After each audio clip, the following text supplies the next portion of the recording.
Dustin's fight is booked now for July, but if it does go badly, do you think that could be his career over? I think it'll be his career over if he wants it to be his career over. You know, like at the end of the day, the UFC is a business and they just want to make money.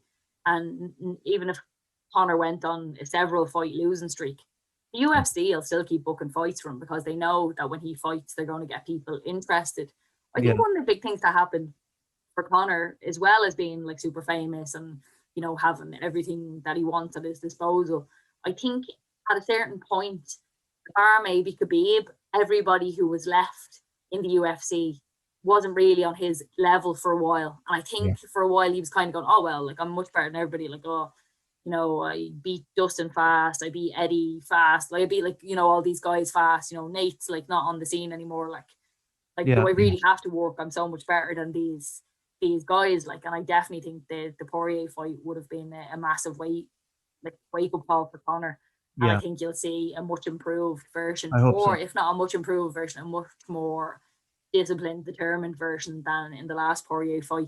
Because even I was guilty of it before the last fight. I completely counted Porier out. I was like, this is not going to go anywhere. I thought Conor looked in amazing shape as well. I thought he looked really, really well going into that last fight, you know? Obviously. Yeah, he definitely did looking good. But like maybe they even just your mentality, you know, if you go in there fighting somebody who you've easily beat the last time, you know, do you really have the same mentality in your head that like you're getting ready for a war, or you're getting ready for this to be a back and forward, or are you kind of thinking, oh, I'm gonna knock this guy out fast now, this will be grand? Like, it could be the inactivity as well. That could be a big factor as well. The ring rust, you know. Yeah, I definitely do think it is a factor. Like, you know, it would play in, but well, the fact that he turned up in that super yacht a day or two before, it doesn't help when he does lose as well. It's like, which he's always going to do.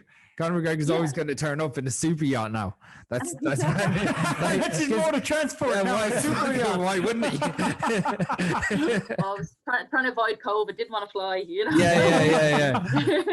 That's funny. He arrived in a super yacht. But his level of success is outrageous. Yeah, it's crazy. Oh, it is. Like, sure, like what was it, like there a year or two ago, was he voted like the most famous athlete in the world or something in one of those sports reviews, or like top 3 or something, like, you know. Yeah, like massive but you have to admire that. You have to admire that at the end of the day. Oh yeah, Jesus, of course. Like, and even just how he's dealt with it, you know, like a lot of people with that level of fame that would absolutely crumble under that level of pressure and stuff going into fights, but he hasn't. Like, he always turns up, he always performs, he always gives the fans a show, like even at the weigh-ins and the build-ups and everything. Like, you know, how he's managed all that, like how do millions of people super interested in every single thing that you do, like millions, hundreds of millions of people beyond the UFC now as well, like way beyond the stretch of the UFC of what it was before.